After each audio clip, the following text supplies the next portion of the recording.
본 영상 바로 아래 더보기를 클릭하신 후 인터넷 링크를 클릭하시면 같은 설교를 광고 없이 들으실 수 있습니다. 하나님이 세상을 이처럼 사랑하사 독생자를 주셨으니 이는 저를 믿는 자마다 멸망치 않고 영생을 얻게 하려 하십니다. 요한복음 3장 16절이었습니다.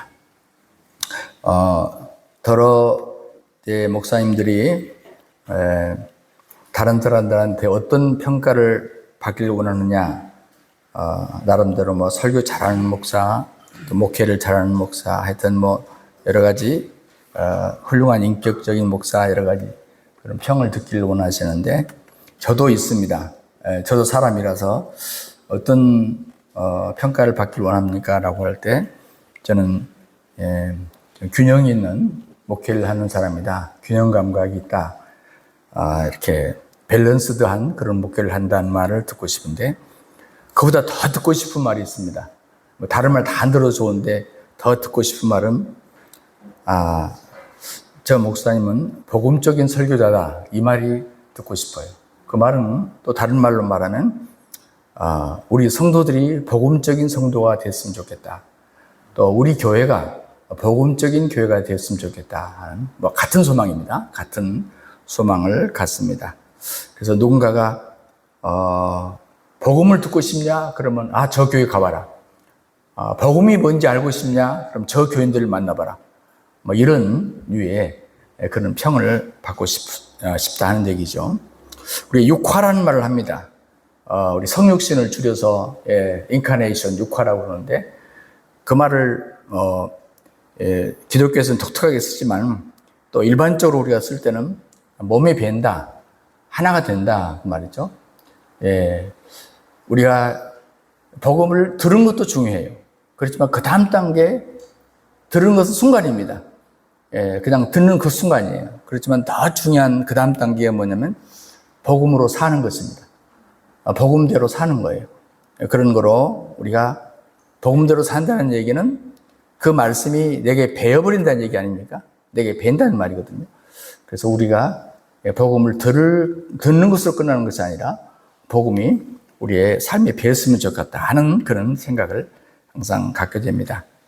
1860년대면 D.L. 무디가 미국에서 큰 부흥운동을 일으킬 때고, 또 한 번씩 간간히 영국에 가서도 부흥을 일으킬 때인데, 그때 아주 동네의 깡패, 맨날 소년범으로 감옥을 들랑달랑 했던 헨리 무어하우스라는 청년이 있었습니다. 근데 어느 날 이 헨리 무어하우스가 이 들판에 서커스, 옛날에 지금이나 서커스는 들판에서 하지 않습니까? 서커스 그 막을 보고서 또 그 본능이 또 발동했어요. 좀 해코자 하고 싶어가지고 그 서커스 단 안으로 들어갔어요. 그런데 이상하게 서커스를 한 게 아니라 큰 텐트를 쳐놓고 그 속에서 부흥회를 하는 겁니다. 옛날에는 많이 그렇게 했습니다. 부흥 집회를 하는 거예요. 어떤 목사님이 설교를 하고 계셨어요. 수많은 사람이 거기에 이렇게 앉아 있었던 거죠. 그때 이 청년이 생전 못 들어본 그 말씀을 들은 거죠. 그래서 충격을 받습니다. 거기서 거꾸로져요. 쉽게 말하면 회심을 하게 된 거죠. 그래서 이때부터 설교를 하기 시작했어요. 설교를 하기 시작했는데 아주 젊은 시절이죠. 그러니까 하나님께서 말씀을 주시니까 복음을 전했겠죠. 이제 변화된 사람이 무슨 뭐 성경을 깊이 알겠어요, 뭐 하겠어요. 열심히 성경을 보면서 속에서 불이 타니까 나가서 복음을 전하게 되는데, 어느 날 미국의 D.L. 무디에게 편지를 했습니다. 무디 선생님, 제가 무디 선생님은 그때 이미 이제 큰 집회소를 갖고 있었습니다. 일명 우리는 무디 교회라고 그러는데 매일 집회가 열리는 거죠. 부흥회가 매일 열리는 거예요. 그 목사님이 단에서 설교를 하고 싶습니다 하는 편지를 냈어요. 신상을 이렇게 보니까 뭐 아주 어린 청년이에요. 그러니까 뭐 장난 삼아서 하는가 보다 하고 무시했어요. 또 편지를 했어요. 그래서 그래도 무디가 그냥 험한 말을 할 수는 없잖아요. 그러니까 예의를 갖춰서 뭐 기회가 되면 그러시죠. 이 정도로 또 답서를 했습니다. 그런데 어느 날 또 편지가 왔는데 제가 시카고에 가게 됐습니다. 그러니까 제게 목사님 교회에서 설교를 하게 해주십시오. 그래서 참 난처한 거예요. 진짜 와버리는 거예요. 예. 그래서 마치 무디가 월요일, 화요일 다른 곳에 집회를 하게 돼서 거기가 비니까 자기 스태프들에게 얘기를 합니다. 자, 내가 없는 동안에 이런 청년이 찾아올 텐데 이 청년에게 딱 인상 봐가지고 괜찮으면 세우고 그렇지 않으면 안 세워도 된다 이렇게 부탁을 해놓고 떠났어요. 근데 이 청년이 이제 설교를 하게 됐습니다. 첫날 요한복음 3장 16절로 설교를 하게 됐어요. 그런데 거기 있는 교인들이 많은 의뢰를 받았습니다. 그 다음날 또 설교를 하게 됐어요. 또 요한복음 3장 16절로 설교를 하게 됐습니다. 그러면서 여러분 성경 이거 보세요. 여기 지금 뭐라고 했습니까? 그러면서 성경을 펴면서 얘기를 하는 거예요. 이제 모디가 돌아왔습니다. 사모님한테 물어요. 여보, 그 청년 설교 잘합니까? 예, 엄청나게 교인들이 은혜를 받았습니다. 그래요? 기대 받기네? 그리고 그 다음날 또 서고 이제 무디가 직접 들었습니다. 무디가 충격을 받았어요. 이 젊은 사람이 설교를 하는데 그냥 성경을 펴놓고 성경을 해설하는 거예요. 그래서 무디가 그날 큰 감동을 받고 계속 설교하라고. 목요일, 수요일, 목요일, 금요일, 토요일. 그런데 본문이 항상 똑같아요. 요한복음 3장 16절. 여러분 보십시오. 성경에 이렇게 써져 있잖아요. 그러면 또 항상 시작하는 거예요. 그래서 이후로 당시에 무디가 수백만을 감동시켰던 설교자를 알고 있었는데 수백만을 감동시킨 사람을 감동시킨 사람. 예, 이게 바로 헨리 무하우스입니다. 이분이 이제 말년에 심장병으로 누웠을 때 그런 얘기 했어요. 하나님 나를 다시 이렇게 세워주신다면 요한복음 3장 16절로 설교하고 싶다. 이런 말을 했어요. 그리고 1880년 12월 28일 주님의 품에 안 계셨는데 맨체스터의 아르드위크 묘소에 그분의 묘비가 있는데 그 묘비명이 요한복음 3장 16절입니다. 제가 지금 요한복음 3장 16절로 네 번째 설교를 제가 하면서 이분을 떠올렸어요. 왜 그렇게 했는가 심정을 알 것 같아요. 사실은 제가 요한복음 3장 16절을 제가 1년 동안 계속 설교하고 싶은 거예요. 충동을 느꼈어요. 그랬더니 제 아들이 우연히 제 유튜브를 본 것 같습니다. 그래가지고 아버지, 한국 사람들은 그렇게 그 말이 그 말 같고 저 말이 저 말 같게 생각하기 때문에 그렇게 시리즈 설교 그만하세요. 나한테 지난주에 충고를 했습니다. 그래서 아들아 고맙다. 그렇더라도 이번 주에 끝내려고 한다. 그래서 오늘 네 번째로 말씀을 나누는데 제가 이 요한복음 3장 16절을 네 가지로 구분했습니다. 하나님이 세상을 이처럼 사랑하사, 그 말은 복음의 근원, 독생자를 주셨으니 이것은 복음의 조건이다. 그리고 이를 믿는 자마다, 저를 믿는 자마다 이것은 복음의 대상이고, 그리고 오늘 마지막 네 번째로 멸망치 않고 영생을 얻게 하려 합니다. 이 말은 바로 복음의 목적, 다시 말해 복음의 근본 목적은 뭐냐면 소망한 인생들에게 영생을 주기 위한 것이다. 멸망치 않고 영생을 얻게 하는 것이다. 복음의 목적. 오늘 이 얘기를 마지막으로 하려고 합니다. 자, 우리가 멸망치 않고 영생을 얻는다는 말을 더 축약해 보세요. 그럼 뭘까요? 딱 두 글자로 구원입니다. 멸망치 않고 영생을 얻는다. 이건 구원이에요. 그리고 오늘 저는 이 구원을 5가지로 얘기를 합니다. 첫째는 구원은 이 세상에 필요한 복된 주제라는 거예요. 이 세상에 가장 필요한 주제가 뭘까? 두 번째, 구원을 이루기 위해서는 큰 희생이 필요했다는 것입니다. 세 번째, 구원은 또 한편 뭘 의미하느냐? 영생을 누리고 있다고 하는 것을 의미하는 것이다. 그리고 네 번째, 구원은 성령님이 역사하실 때만 가능하다. 그리고 마지막으로 5번째, 구원은 선택적인 삶이 요구되는 복음 생활이다. 선택적인 삶이 요구되는 복음 생활이다. 이렇게 5가지로 정리를 하도록 하겠습니다. 먼저 구원은 이 세상에 필요한 복된 주제라는 것입니다. 여러분, 세상의 모든 사건들은 또 모든 사물들은 시간이 흐르면서 어떤 것은 자동적으로 완성되는 것이 있어요. 그런데 대부분의 것은 그대로 놔두면 해결되는 것이 아니라 점점점 낡아지고 그리고 사라지고 그리고 퇴화돼요. 특히 우리 인생의 구원의 문제는 더 그렇습니다.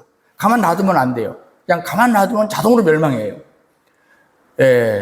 어떤 사람이 들판을 가다가 곰을 만났어요. 기겁을 해가지고 도망가는데 마치 낡은 우물이 있는 거예요. 그래서 우물로 얼른 내려갔습니다. 피했습니다. 거기에 이제 나뭇가지가 있는 거예요. 나뭇가지 잡고 이렇게 가면 이제 곰이 지나가겠지. 이제 밑으로 내려가려고 보니까 밑에 구렁이가 이렇게 있는 거예요. 쳐다보고 있는 거예요. 그래 이제 밧줄을 잡고 있는 겁니다. 어디서 삭삭 소리가 나. 가만히 보니까 흰자 한 마리하고 검은 쥐 한 마리가 자기가 잡고 있는 나무를 삭삭삭 갉고 있는 거예요. 근데 이렇게 보니까는요,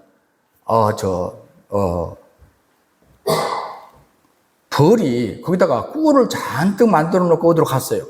바로 눈앞에 꿀이 있는 거예요. 그래서 그 밧줄을 잡고 그 꿀을 따먹었어요. 자, 톨스토이가 쓴 인생 독본에 나온 한 이야기예요. 톨스토이가 왜 이 얘기를 썼을까요? 인생에 대해서. 다시 말해, 여기 지금 흰지와 검지라는 얘기는 밤과 낮을 말해요. 인생은 이렇게 이러지도 못하고 저러지도 못하고 위기 상황 속에서 서 있는 것. 그리고 세월이 흘러가고 있는 것이 인생이다. 그 누군가가 구제가 필요하다는 거예요. 누군가가 구원해 줄 자가 필요하다는 겁니다. 이게 인생이라는 것이거든요. 여러분, 구원은요, 이 세상에서 필요한 것이 많지만 가장 중요한 복된 주제입니다. 구원 받아도 좋고 안 받아도 좋은 게 없어요.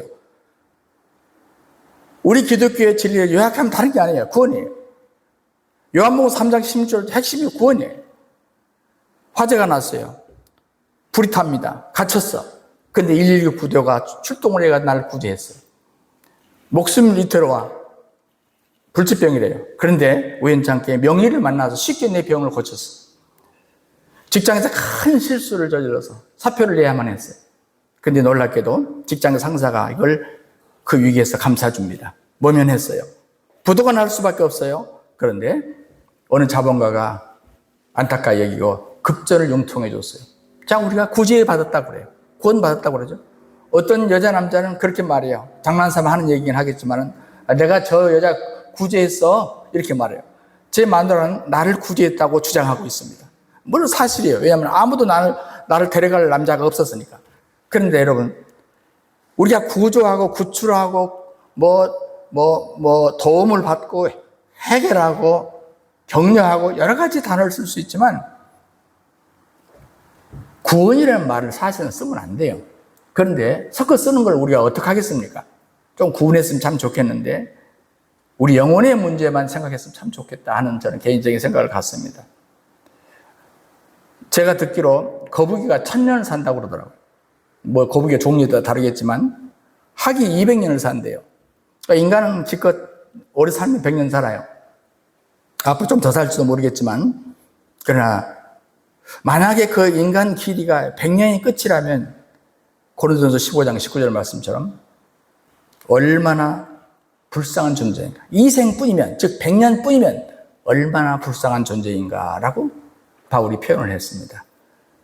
여러분, 우리가 하나님 놀랍게도 우리 인간 속에 100년만 산다라고 하는 것을 결론을 내리지 않고 원래 100년 사는 게 아니거든요. 영원히 사는데 이게 타락해서 된 거예요. 그래서 하나님이 원래부터 우리 인간 속에다가 여러 가지 본능을 주셨잖아요.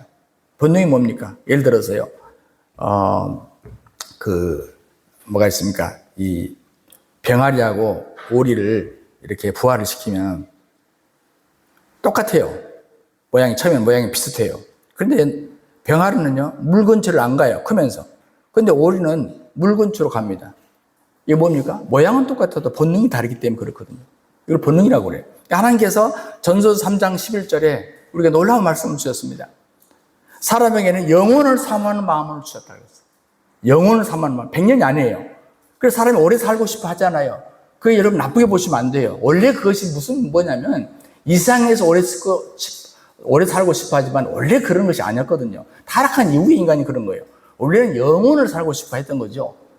이게 우리 인간에게 주어진 본능이에요. 그렇기 때문에 어떤 사람에게도 나름대로 그게 작동을 해요.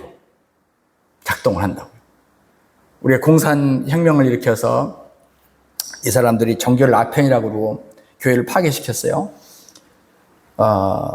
성경을 불태우고 예배당 건물을 창고로 만들고, 그리고 지금 오늘 오후에 드라마 할 장대인 교회는 김일성 동상을 그 자리에다 교회를 붓고 세워놨어요.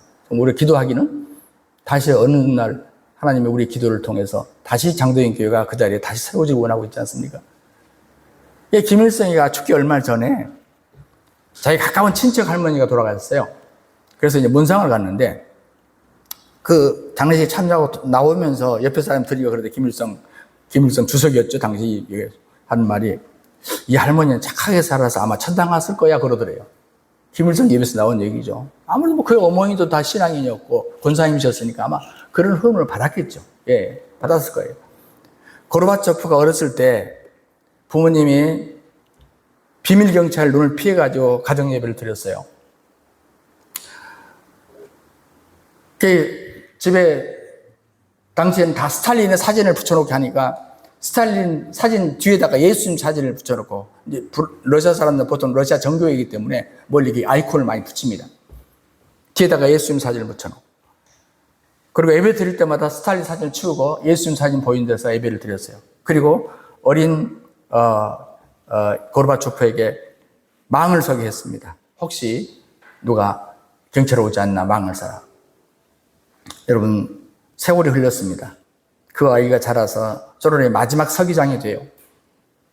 그리고 물론 영국의 대처 수상이 자꾸 밖으로 그를 끌어낸 그런 덕도 있지만, 어쨌든 간에 결론적으로 글라스노스트, 페레스트로이카, 즉 개혁개방을 일으켜서 공산주의가 무너져 버렸어요. 여러분, 우리가 이런 걸 어떻게 해석해야 되겠습니까? 그 저변의 뿌리에 무엇이 흘러갔겠는가 우리는 생각할 수 있어요. 물론 다른 사람은 다르게 평가하겠지만 저는 그렇다 그 말이죠. 우리의 구원. 근데 사실은 구원은 내가 스스로 할 수 있나요? 파리가요, 하루에 몇 킬로 날아갈 것 같아요. 저는 뭐 통계를 잘 모르겠어요. 그러면 얼마나 날면 날겠어요, 날파리가. 그렇지만요, 그러니까 제가 어제 남원에서 KTX 타고 올라왔어요. 남원에서 서울까지 날파리가 올라오면 몇 시간 걸릴 것 같아요? 아마 내가 생각할 때 오다가 지쳐서 죽을 것 같습니다. 그런데 올 수 있어요. KTX에 딱 붙어 있는 거예요. 예, 날파리가 그 멀리 갈 수 있는 방법이 없는 건 아니에요. KTX에 딱 붙어 있는 거예요. 아무도 몰라. KTX 화장실에 딱 붙어 있는 거예요. 그럼 올 수 있어요. 무슨 얘기입니까? 예. 마찬가지로 우리가 천국 갈 자격도 없고 능력도 없고, 그렇지만 길이요 진리요 생명 되신 그 예수 그리스도에게 딱 부착하면 우리 천국까지 꼬리날 수 있습니다. 우리가 예수 그리스도의 십자가를 바라보는 그 믿음으로. 그래서 칼빈은 그런 얘기했어요. 성경에서 로마에서 비춰볼 때 비로소 완전히 로마서로 비춰볼 때 성경이 보인다. 완전히 해석이 된다. 그런 뜻이거든요. 굉장히 중요한 얘기예요. 우리가 로마서를 보면 예를 들면 8장 32절에 그런 얘기예요. 구원의 확실성에 대해서 자기 아들을 아끼지 않고 우리 모든 사람을 위하여 내주시니가 어찌 그 아들과 함께 모든 것을 우리에게 선물로 주지 않겠느냐. 은사로 주지 않겠느냐. 아들을 주신 분이 뭐가 아깝겠냐, 그 말 아닙니까? 그러니까 하나님께서 어느 정도 우리 편을 드시냐면, 독생자를 죽음에 내어주실 망정 나를 살려내겠다, 그거 아닙니까? 독생자를 버릴 망정 나를 살려내겠다, 그거 아니에요? 이게 위대한 복음입니다. 그래서 실제로 이것은 제가 과장법이 아니에요. 예수님께서 십자가에 달리셨을 때 엘리 엘리 라마 사박다니, 나의 하나님 나의 하나님 어째 나를 버리시나니까 그랬잖아요. 뭐 때문에 버리셨겠어요? 하나님 심심해서 버렸겠냐고요. 우리 하나를 건져내기 위해서 버린 거 아닙니까? 이만큼 대단해요. 옆에 분은 대단한가 한번 보실래요? 예. 그래서 어떤 분은 그렇더라고. 당신은 얼마짜리요? 예수님짜리라고.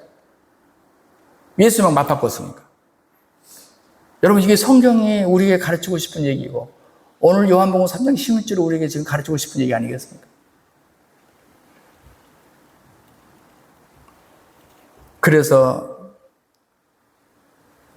바울이 우리를 그리스도 사랑해서 끊을 자가 누구냐? 환난이냐? 공고냐? 핍박이냐? 기근이냐? 적신이냐? 위협이냐? 칼이냐? 아무도 우리를 끊을 수 없다. 대단한 거죠. 하나님 주신 생명. 이거 얼마나 고귀한가 하는 것을 사람들이 고귀한 줄 알면 무엇을 투자해서라도 이걸 가질 텐데 고귀한 줄 모르니까 갖지 못하는 거예요. 미국의 어떤 유명한 사업가가 교통사고를 당해서 중상을 입었어요. 병원에서 그러는 거예요. 방법이 없다. 의식도 있는데 몇 시간 못 버틸 것 같다. 급히 가족들을 부릅니다. 이 사업가는 영생의 신앙 목표가 분명한 사람이었어요. 그래서 슬픔에 잠겨있는 가족들이 오히려 거꾸로 위로하는 거예요. 죽어가는 사람. 먼저 자기 아내의 손을 잡고 천국의 새 아침에 기쁜 얼굴로 만납시다. 굿나잇. 첫째 딸 메리, 이남 이녀인데 메리에게 천국의 새 아침에서 만나자. 굿나잇.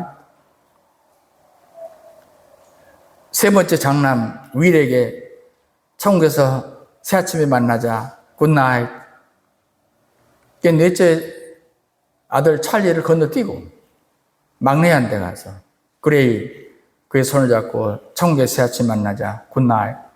그런데 마지막으로 찰리를 부른 다음에 한마디 격려를 하는 겁니다. 굿바이. 아니 아빠, 다른 사람은 다 굿나잇 하는데 왜 나한테만 굿바이예요? 여러분 미국 영어에서 표현해서 아시죠? 굿나잇은 내일 아침에 다시 만나자는 뜻이에요. 그러니까 어디 번역할 때 굿나잇을 어떨 때는 내일 만나자 이렇게 번역할 수 있어요. 그러나 굿바이는 뭐예요? 앞으로 만날 기약이 안 됐을 때 굿바이를 써요. 이 막내한테 아빠가 그러니까 아빠 왜 나한테 그러세요? 그때 눈물로 가득 찬 아버지 시선이 찰리를 향합니다. 찰리야, 우리 가족 중에 오직 너 혼자만 넓은 길을 택했잖아. 그러니 굿바이 하지 않을 수가 없다. 비로소 깨닫습니다. 찰리가. 아버지 죄송해요. 나도 이제 아버지 같은 바른 믿음을 가질게요. 무릎을 꿇고 옵니다. 그때 아버지가 미소를 지으면서 그래, 천국의 새 아침에 다시 만나자. 굿나잇 인사를 하고 눈을 감으셨습니다. 여러분, 구원은 이 세상에서 필요한 가장 중요한 복된 주제입니다. 우리가 세상의 학문적인 주제, 세상의 책의 주제, 노래의 주제 얼마나 많습니까만, 그러나 그 주제가 중요하지 않다는 얘기 아니에요. 그러나 그 모든 주제 중에서 가장 중요한 주제는 바로 이것입니다. 그것 때문에 동서사방의 십자가가 보이는 겁니다. 그 일을 하려고. 두 번째, 그 구원을 이루기 위해서는 큰 희생이 필요했습니다. 우리나라 올림픽 1988년 같은 해에 알래스카에서 한 사건이 있었어요. 남쪽 바다에 살던 고래 2마리가 알래스카로 올라오는데, 알래스카가 이 육지 안에 여러 만들이 많아요. 그래서 막 맛있게 고기를 잡아먹으면서 올라온 거죠. 즐겁게. 그런데 그 해에 갑자기 추위가 좀 빨리 왔어요. 그래서 뭐 얼기 시작하는 거예요. 땅에서부터 얼기 시작하는 거예요. 그래서 거기 있는 이 에스키모인들이, 야, 큰일 났다. 저 고래, 저 등짝에 보이는데 저거 못 나간다, 이제. 못 나가면 죽는다. 얼어 죽는다. 그래가지고, 그 기둥들을 갖다가 막, 얼음을 깹니다. 마치 TV 한 기자가 이 장면을 알게 됐어요. 그래서 방영을 하게 됩니다. 매스컴을 타게 돼요. 본격적인 이 고래 구출 작전이 시작이 됐습니다. 트랙터들이 오고 헬리콥터가 5톤짜리 돌멩이를 던지기도 하고 러시아에서 20톤짜리 쇄빙선이 왔습니다. 그리고 얼음을 깹니다. 100m의 긴 얼음을 깨면서 이 고래 암수상을 구출해낸 사건이 있었어요. 여러분 생각해 보세요. 이 고래들이 지금 자기를 살리려고 그 추위에 사람들이 많은 돈을 써가면서 애쓰고 있다는 사실을 알았을까요? 몰랐을까요? 고래가. 난 몰랐다고 생각해요. 며칠만 늦으면 자기들이 얼음 속에 갇혀서 얼어 죽게 된다는 거 알았을까요? 몰랐을까요? 몰랐어요. 나는 이 글을 읽으면서 똑같은 생각을 해요. 우리 하나님이 어떤 심정이셨을까? 고래가 답답한 게 아니라 사람이 답답해서 얼음을 깼어요. 우리가 답답한 게 아니라 우리는 몰라요. 내일 죽을지도 모르잖아요. 하나님이 답답하셨어. 그래서 어떻게 하든지 살려보려고 독생자를 보내신 거 아닙니까? 이제 남은 것은 뭡니까? 믿음의 문제겠죠. 믿는다는 것은 뭐예요? 그 주님의 사랑한다는 것을 아는 거예요. 알미 믿음입니다. 그를 아는 순간에 구원받아요. 그렇지 않습니까? 몰라서 우리가 구원받지 못하는 겁니다. 주님 바로 이 사랑을 우리에게 믿게 하려고 얼마나 부단히 노력하셨는지. 복음성가 가수가 이 참 짧으면서 좋은 가사를 내가 너무너무 좋아하는 이 복음성가를 지었어요. 왜 날 사랑하여? 여러분 잘 아실 거예요. 예수님 날 위해 죽으셨네. 왜 날 사랑하나? 죄 용서 받을 수 없었는데 왜 날 사랑하나? 왜 주님 갈보리 가야 했나? 왜 날 사랑하나? 나는 이 가사만, 이 노래만 들으면 뭉클해요. 왜 도대체? 우리나라 전설 가운데 각 지역마다 있는 전설이 있어요. 단지효자라고. 돌아가신 아버님, 어머님을 위해서 손가락을 잘라서 피를 입에 넣은 효자 얘기가 어느 동네나 다 있었어요. 근데 우리 하나님께서 우리를 구원하기 위해서 손가락 하나 피를 흘리신 게 아니에요. 자기 몸 전체를 던져버리신 거지. 희생적인 사랑이죠. 쉬운 사랑이 아니에요. 그렇잖아요. 그게 진정한 사랑이었어요. 왜 진정한 사랑이었냐면 따지지도 묻지도 않았기 때문에 그래요. 여러분 세상에서 사람들 얼마나 따집니까? 예쁘냐 안 예쁘냐, 가진 게 있냐 없냐, 머리가 좋냐 안 좋냐, 얼마나 세상은 따집니까? 기분 나쁜 만큼 따져요. 나는 그 따진 것 때문에 신경질을 죽겠어요. 그런데 주님은 그렇지 않잖아요. 진정한 사랑은 조건이 없거든요. 하나님이 아니고서는 이런 사랑 할 수 없어요. 바울은 이 사실을 깨닫고 감격스러운 목소리로 고백하는 게 로마서 5장 8절이에요. 우리가 아직 죄인 되었을 때 그리스도께서 우리를 위하여 죽으심으로 하나님께서 우리에 대한 자기의 사랑을 확증해 주었다. 죄인 되었을 때 말로만 사랑하지 않았다 그 말이죠. 예, 십자가를 내어주심으로. 어떤 사람 그래요. 하나님 언제 나를 사랑했나요? 따져요. 어떤 사람은 투덜거려. 내 가슴에는 그 사랑이 와 닿지 않아요. 여러분 하나밖에 없는 아들을 내어줘서 죽은 목숨을 살려줬으면 됐지. 더 이상 뭘 하란 말이에요. 그럼 어떻게 더 감동을 시킬 수 있단 말이에요. 어떤 분은 남편의 사랑을 별로 받지 못하는 부인이 있고요. 어떤 분은 남편의 사랑을 별나게 잘 받는 부인이 있어요. 그 따져보면 꼭 그렇지는 않지만 제가 볼 때 남편 사랑을 받지 못한 부인은요, 너무 당연한 것으로 생각해요. 남편이 열심히 돈 벌어온 걸 너무 당연한 걸로 생각해요. 실제 사랑을 받고 있어도 당연한 걸로. 감사가 없어요. 행복할 리 없죠. 그러나 나는 당신의 사랑을 받을 자격이 없는데 라고 생각하고 그렇게 감격하는 사람, 그렇게 감사하는 사람, 참 이 사람은 행복하고 더 많은 사랑을 받게 되지 않습니까? 어떻게 생각하십니까? 하나님께서 여러분이 사랑받을 가치가 있어서 사랑하시다고 생각하십니까? 여러분, 하나님은 우리 자신이 하나님을 알기도 전에 하나님과 아무 관계도 없는 무관한 우리들일 때 그때부터 그분은 우리를 사랑하셨어요. 바울은 그때 상황을 어떻게 말합니까? 에베소서 2장에서 표현해요. 너희는 그리스도에 박혀 있었고 이스라엘 나라 밖에 사람이었고 약속의 언약들에 대해 외인이었고 세상에는 소망이 없고 하나님도 없는 자들이었다 이렇게 말해요. 그랬던 우리들을 이제는 멀리 있던 너희가 그리스도 예수 안에서 그리스도의 피로 가까워졌느니라. 할렐루야. 그리스도의 피로 가까워졌다. 그렇게 멀었던 우리를 주님은 피를 흘리셔서 우리를 어떻게 당겨서 우리를 가깝게 했다.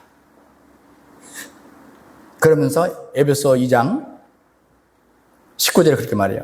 이제부터 너희가 인절이 외인이 아니고 손님도 아니고 오직 성결과 동일한 시민이고 하나님의 권속이라 가족이라.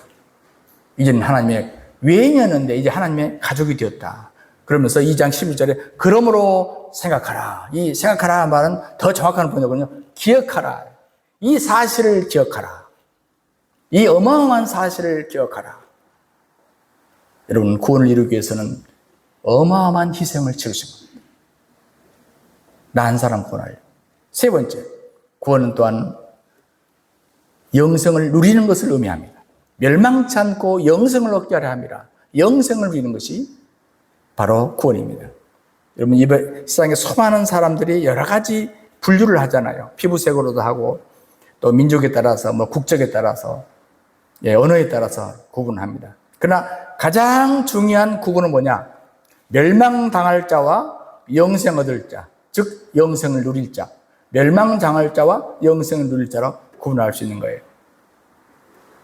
여러분 상상이 안 되겠지만 옛날에 우리나라가 이제 군대가 만들어진 지가 오래됐는데 그래도 우리나라가 요즘에 와서 세계에서 글을 가장 잘하는 나라죠. 예, 문명이 없어요. 거의 없어요. 근데 옛날에는 문명자가 많았거든요. 그 논산훈련소가 사람 총기 기구만 훈련시키는 게 아니라 봐가지고 이 한글을 모르는 사람이 있으니까 먼저 한글을 가르치는 특수반이 또 있었단 말이죠.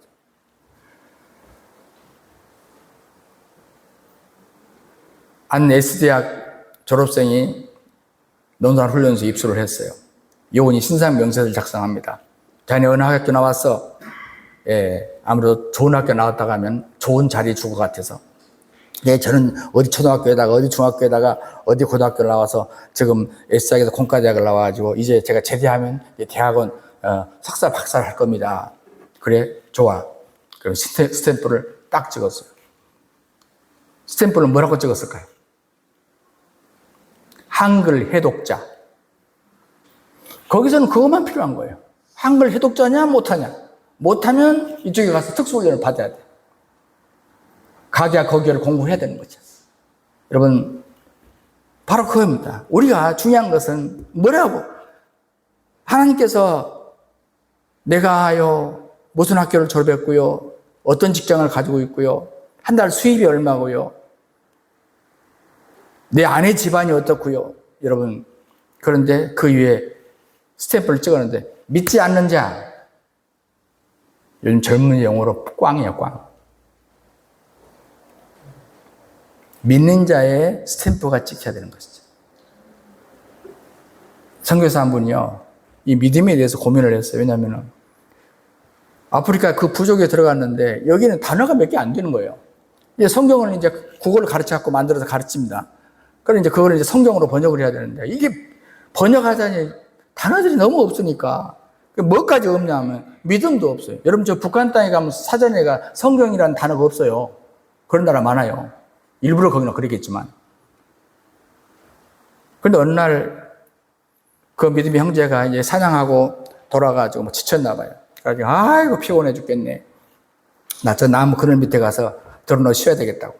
그래서 가더니 그냥 절퍼덕하고 눕는 거야. 대자를, 큰 대자를 하고 눕는 거야. 순간 이 선교사님이 바로 그거다. 믿음이 뭐냐? 뉘앙스가 비슷하다. 들어눕다. 맡기고 들어눕다. 땅에 꺼질 것 같으면 못 들어누워요. 밑에 가시가 찌를 것 같으면 못 들어누워요. 그냥 믿고 들어눕는 거예요. 여러분, 그래서 번역을 했어요. 하나님이 세상을 이처럼 사랑하사 독생자를 주셨으니 이는 저 밑에 들어눕는 자마다 멸망치 않고 영생을 얻게 하려 합니다. 오늘 부른 찬송가가 415장이 그거예요. 클레페인이라는 여사가 지은 찬송가인데요. 십자가 그늘 밑에 나 쉬기 원하네 들어눕는다. 저 햇빛 힘이 쪼이고 짐이 무겁지만 이 광야 같은 세상에 늘 방황했지만 주 십자가 그늘 밑에 내 쉴 곳을 찾았다. 들어눕는다 거기에. 제 비밀 하나 알려줘야 될 것 같은데요. 이해를 돕기 위해서. 제가 어려서부터 이렇게 기도를 조금씩 했었어요. 그런데 어느 날부터 무슨 습관이 있냐면 기도하다가 하나님 앞에 땡깡을 놔야 될 때가 있을 때가 있어요. 한 번씩. 또 어쩔 때는 모든 걸 다 포기하고 뜻대로 하옵소서 할 때가 있대요. 기도 제목에 따라 그러잖아요, 여러분.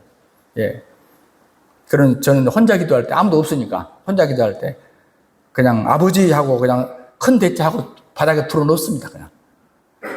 여러분, 우리가 그렇게 눕고 기도한다고 해서, 눕는다고 해서 주님이 불쾌하게 생각하지 않으세요.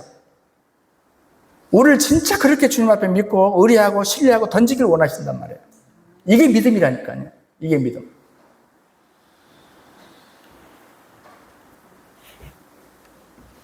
멸망치 않고 영생을 얻게 하랍니다. 여러분, 그 말은 멸망치 않고 뭡니까? 독생자를 믿지 않는 자는 어떻게 되냐 그 말입니다. 저를 믿는 자는 심판을 받지 아니할 것이요 믿지 아니하는 자는 하나님의 독생자 이름을 믿지 아니함으로 벌써 심판을 받는 자니라. 여기 보면 시제를 보면요, 심판을 받지 아니한다. 예, 이것은 현재형입니다. 그런데 믿으면 그때 심판 안 받아요. 믿는 순간에 우리가 심판 안 받아요. 그런데 이미 심판을 받았느니라. 심판을 받았다. is condemned. 완료형입니다. 예수를 믿으면 영생을 얻고 구원을 얻지만 믿지 않는 자는 이미 심판을 받다. 종말의 때 심판을 받는 게 아니라 이미 그런 심판을 받아버렸대요. 그 증거가 뭐예요? 안 믿고 죽어버렸어요. 그 순간 이미 받아놨기 때문에, 심판을 받아버렸기 때문에 바로 지옥입니다. 이 성경 말씀 맞아요.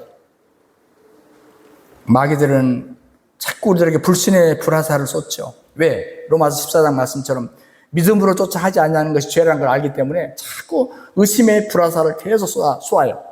거기에 대해서 왜 사람들이 못 믿을까? 첫째는 말씀 안에 거듭나지 못했기 때문에, 두 번째는 너무 바쁘다고 못 믿어요. 세 번째는요, 빛을 미워하고 악을 행하기 때문에. 무슨 얘기입니까? 악을 행하는 자마다 빛을 미워하며 빛으로 오지 아니하나니 이는 그 행위가 드러날 감이요. 왜 예수 안 믿느냐? 세 번째 이유를 내가 드러나고 싶지 않아서 숨기려고 안 믿는데요. 참 바보 같죠? 그거 용서받는데, 믿으면 그거 용서받는데, 숨길 필요 없는데. 구원은 곧 영생을 누리는 것인데, 네 번째, 구원은 성령 역사하실 때만 가능합니다. 1834년에 태어나서요, 1890년에 생을 마친 영국의 세계적인 복음여자 스펄전 목사님이 있습니다. 위대한 설교자입니다. 할아버지가 목사였어요. 집안이 신앙이 집안이다 보니까 별로 뜨거운 신앙은 아니었어요. 형식적으로 교회만 갑니다. 근데 어느 하루 주일인데 눈보라가 너무 많이 했어요. 그래서 자기 교회가 먼데 교회까지 못 가겠어요. 그래도 가까운 교회로 가야 되겠다 하고 겨우겨우 어떤 교회 들어갔더니 그 교회는 또 더 난리야. 한 10여 명밖에 못 왔어. 눈 때문에. 그리고 목사님이 사택이 멀어가지고 목사님도 못 왔어. 그래서 집사님 같은 분이 설교를 하는 거예요. 이사야 45장 22절 말씀 갖고 이분이 아마 양복점 시공이나 아니면 구두 수성공 같은 그런 타입이야. 허술한 사람이야. 땅 끝에 모든 백성아 나를 앙망하라. 그리하면 구원을 얻으리라. 나는 하나님이라 다른 이가 없음이라. 이 본문을 펴놓고 설교를 하는 거예요. 여러분, 간단합니다. 여호와를 앙망하라고 하는 것은 바라보라는 말입니다. 바라본다는 것은 힘든 일 아니에요. 바라보기 위해서는 다리를 들걸 필요도 없고 손을 움직일 필요도 없어요. 그냥 바라보면 돼요. 바라보면 구원이에요. 이렇게 설교를 하는 거예요. 그러니까 한 10분이 하니까 목사님 많으니까 이제 미쳐인 떨어져가지고 더 설교할 말이 없어. 그렇게 여러 돌아봤더니 한 모르는 청년이 와 있거든, 스펄전. 바로, 청년, 당신은 왜 그렇게 가련하는 모습을 하고 있어?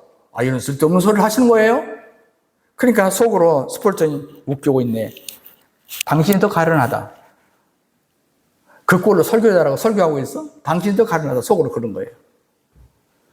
그랬더니 이 사람이 계속 말을 하는 거예요. 청년이 만일 이 성경 말씀을 순종하지 않으면 청년은 일생 동안 가련할 것이고 죽어서도 가련할 것이고, 그러나 지금 이 시간에 이 말씀 순종하면 청년은 예수님의 은혜로 구원받고 평생 행복하게 살 것이요.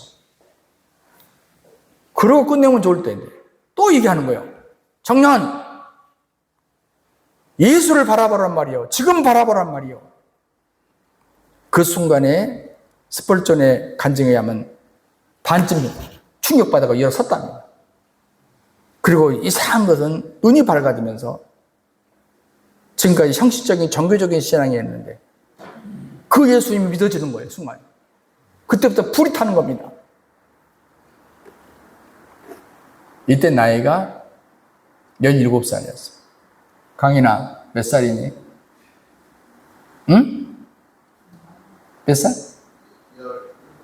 17? 내가 그럴 줄 알았다. 이때부터 설교를 하기 시작했어요. 강인아, 정신 차려. 17살에 스펄전이 목사가 돼서 설교를 했단 말이야. 예.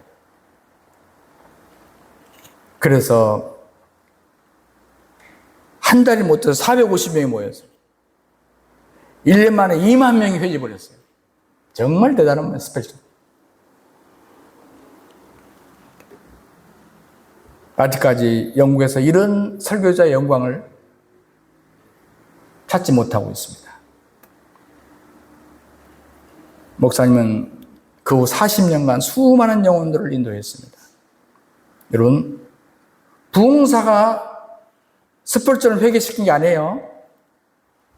신학교 신자도 모르는 사람이, 그냥 허술한 사람이 그냥 목사님이 못 오니까 그냥 시간 때우려고 한 건데 거기에서 스펄전이, 내가 지금 뭔 얘기를 하려고 하시겠어요?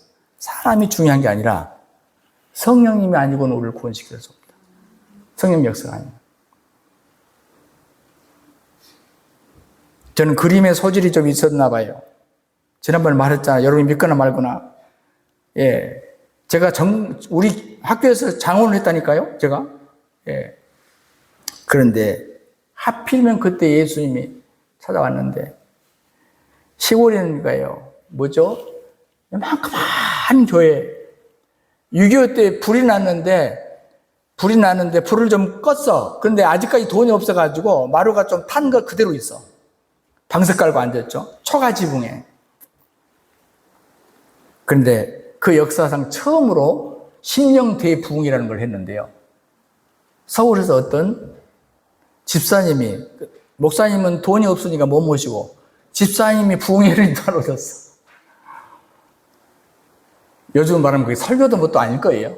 그런데 제가 그 여성분의 간증이겠죠, 뭐. 예. 한 주간 집회하는데 제가 우연히 참석했다가 천국과 지옥을 본 겁니다. 제 인생이 바뀌어버렸어요. 나는 이제 인생 뭐 어떻게 살아야 될까? 우리 어머니는 나한테 같이 장사해 먹고 살자, 내 별 다 말을 했는데 내 인생이 살 길이 정해져 버리더라. 정해져 버려. 예수님 만나니까 정해져 버려. 내 인생 어떻게 살아야 되겠구나 앞으로. 그래서 지금도 제가 여자들을 무서워합니다. 특히 집사님을 무서워합니다. 그분이 나중에 알고 보니까, 나는 그때 잘 몰랐는데 뭔 알고 보니까 부교래요. 부교. 그러니까 구세군에서는 장로교 집사를 부교라고 불러요. 예. 그 마을에 식모살이 하러 간 한 자매가 그 집에서 식모를 했대요. 그런데 우리 고향에도 교회당이 있는데 우리 주인 아주버님께서 가서 간증을 했으면 좋겠다 해가지고 왔대요. 나중에 알고 갔는데. 그 강사님 나중에도 여러 번 오셨고 저를 참 이뻐하셨습니다. 옷도 보내주고. 그런데 보세요. 디모데가 죽으면 어떻게 다시 날 수 있습니까? 예수님과 대화해요. 예수님께서 뭐라고 하냐면 육으로 난 것은 육이고 성령으로 난 것은 영이다.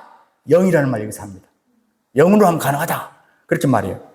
근데 그때 마치 바람이 살랑살랑 불고 그리고 나뭇잎이 흔들려요. 그때 예수님께서 하신 말씀이 봐라. 바람이 나무를 저렇게 바람 부니까 일렁거리지 않느냐. 너도 바람은 안 보이지만은 흔들리지 않느냐. 거기 뭐가 있냐. 보이지 않는 영의 역사가 있는 것이다. 그러므로 성령으로 난 것은 영이다. 성령으로 난 사람은 다 이러하니라. 성령으로 난 사람은 다 이러하니라. 구원은 성령이 역사할 때 가능합니다. 마지막으로 구원은 선택적인 삶이 요구되는 복음 생활 아니면 전파 생활인 것입니다. 여러분, 내가 뭘 선택하느냐는 것은 굉장히 중요하잖아요.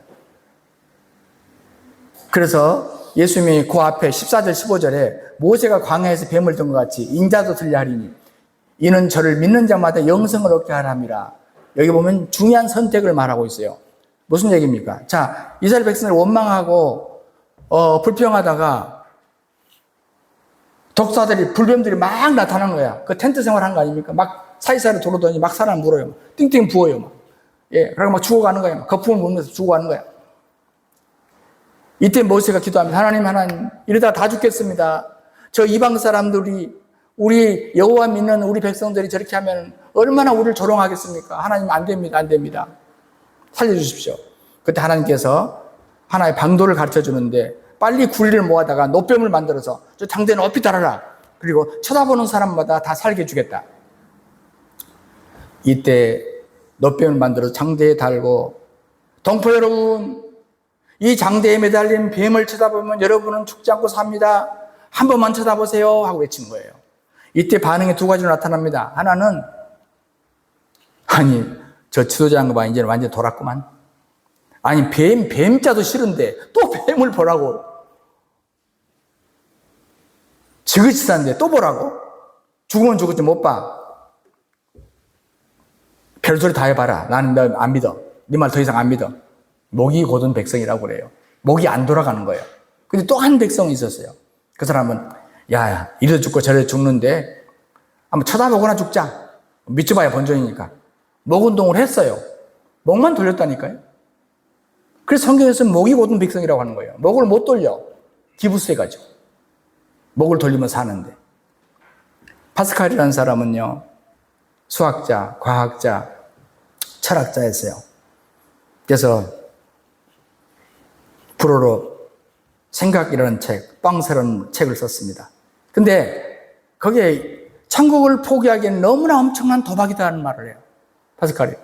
이 사람은 수학자이기 때문에 계산하는 거예요. 자, 천국을 믿고 살았는데 죽어보니까 천국이 없어? 그래도 그렇게 소리날 것은 없다 그 말이에요. 그런데 내가 안 믿었어. 근데 천국이 있어버려. 어떻게 할 거냐 그거예요. 이 파스칼의 논리는 그거예요. 그래서 도박이라고 그랬어요. 좀 표현은 그렇지만 나는 도박했다 그랬어요. 사랑하는 여러분, 우리의 삶은 선택으로 가득 차 있죠. 이 땅의 행복은 우리가 무엇을 선택하느냐 달려 있잖아요. 영생이냐 멸망이냐 천국이냐 지옥이냐 생명이냐 죽음이냐. 거기 사람들은 죽음을 인생의 끝이라고 말하죠. 죽음이 끝입니까? 요즘에는 참 과학이 발달하고 또 데이터가 발달하기 때문에요. 죽음 문제도 과학적으로 연구해요. 또 신앙 밖에서도 연구하는 사람들이 있어요. 그래서 임사체험이라고 그러죠. 누가 수술하다가 잠깐 분명히 죽었는데 나중에 살아났다는 사람이 요즘 많아요. 그러다 보니까 하버드 대학의 정신의학자 엘리자베스 퀴머라스라는 사람이 이걸 연구해서 그 팀들이 임사체험을 연구한 거예요. 그래서 다 세계 찾아다니면서 공통점을 찾았는데 이 사람들이 어떤 죽음의 건너편에 갔다 와서 얘기를 하는데 첫 번째는 뭐냐면 어떤 터널 같은 것을 통과하더라 그런 얘기를 하고요. 두 번째는 뭐냐면 그 터널을 통과하는데 엄청난 공포가 있더라. 악몽을 꿨다. 세 번째는 뭐냐면 그 터널을 통과하니까 너무 밝은 빛이 있었고 그리고 너무 좋아서 돌아오고 싶지 않았다. 또 이런 사람도 있었어요. 우리 참고할 만한 얘기라고 생각해요. 여러분, 교회가 왜 존재합니까? 교회는 종말론적인 공동체라고 말합니다. 비유적으로 말하면 천당 가는 대합실이라고요. 교회를 통해 소개받기 때문에 플랫폼이에요. 여기서 천국으로 가는 플랫폼. 배가 지나가면 물꼬리 보이잖아요. 종교개혁이라든가 십자가 운동이라든가 여러 가지 교회의 여러 사건들은 나름대로 뭡니까? 거기 이렇게 파도를 만들고 지나갔어요. 그러면서 전 세계가 움직였습니다. 찬송가 가사대로 저 북방 얼음산과 저 남방 상호선까지 막 움직였어요. 그 파도가 출렁거렸어요. 그래서 수많은 사람들이 복음을 받게 되었습니다. 그 나중에는 급기야는 이해할 수 없는 사람들이 생겼어요. 이게 선교사입니다. 죽음을 거르고 가는 거예요. 땅을 빼앗기 위해서 군대를 파견해서 나라가 명령하니까 아니면 월급 받기 위해서 어쩔 수 없이 가는 것이 아니야. 이 사람들은 가는 거예요. 이걸로 마무리하려고 합니다. 선교 역사 중에 뉴 헤블리스 제도라는 제도가 있는데 여기 감동적인 얘기입니다. 영국 선교사 그리고 학자 출신입니다. 존 윌리엄스가 1839년 11월 20일 처음으로 그 섬에 헤블리지스 섬에 착륙합니다. 착륙 즉시 해변에서 살해됩니다. 마치 우리나라 대동강에서 바로 토마스 선교사가 바로 살해됐어요. 두 번째, 해리스라는 목사가 들어갑니다. 3일도 안 돼서 살해됩니다. 세 번째, 존 골든이라는 내외가 들어갑니다. 원주민과 잘 사귀었어요. 겨우 성공했습니다. 그런데 백인을 증오하는 토인에 의해서 암살됩니다.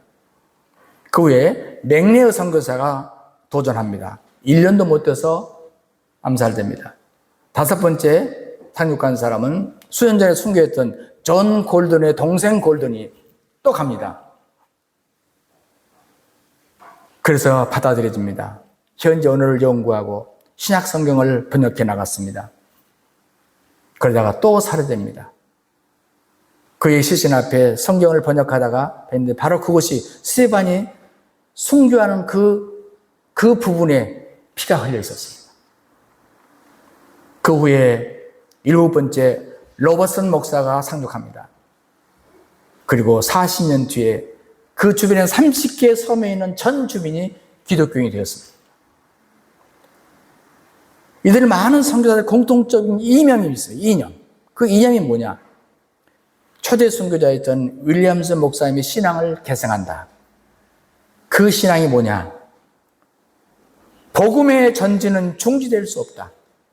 나는 이 뜻으로 이 섬에 들어가는 것이 아니라 내 뜻으로 들어가는 것이 아니라 하나님의 보내심을 받은 것으로 나는 갈 수밖에 없다. 여러분, 복음을 선택해서 내가 구원받은 사람은 또 한 가지 2차 선택이 있을 수 있어요. 그건 소명이라고 그래요. 그것은 여러 가지 있습니다. 여러분처럼 드라마를 하는 사람들은 내가 성경 드라마를 통해서, 신앙 드라마를 통해서 내게 준 달란트를 통해서 영혼을 구원해야 되겠다. 또 다른 재능을 갖고 있는 사람은 그걸 통해서 내가 영혼을 구원해야 되겠다. 이 2차 소명이에요. 그리고 선택입니다. 우리가 선택하는 거예요. 내가 안 할 수 있어요. 선택이니까요. 그렇지만은 윌리엄스 선교사님처럼 하나님의 보내심을 받은 것이면 나는 갈 수밖에 없다 하고 가서 죽었어요. 우리는 여러분 가서 죽으란 말 절대 아닙니다. 오해하지 마세요. 사십시오. 그러나 이 소명을, 이 사명을 여러분이 재인식하기를 바라겠습니다. 오늘 여러분에게 5가지 말씀을 드렸습니다. 멸망치 않고 영생을 얻게 하려 함이라. 그건 복음의 목적이다. 구원은 바로 일상이 필요로 한 최고의 복된 주제고, 그리고 복음을 바로 이 구원을 이루기 위해서는 큰 희생이 필요했다. 그리고 구원은 또 한편 영생을 누리고 있는 것을 의미한다. 그리고 구원은 성령님 역사하실 때만 가능하다. 마지막으로 구원은 선택적인 삶이 요구되는 복음 생활이고, 그리고 사명 생활이다 하는 것입니다. 주 하나님 우리 아버지 고맙고 감사합니다. 우리에게 이처럼 귀한 복음을 주셨으니 평생에 이 복음을 따라 사는 저희가 되게 하시고 이 복음을 생활하는 저희가 되도록 축복해 주옵소서. 주 예수 그리스도 이름으로 간절히 기도하옵나이다. 아멘.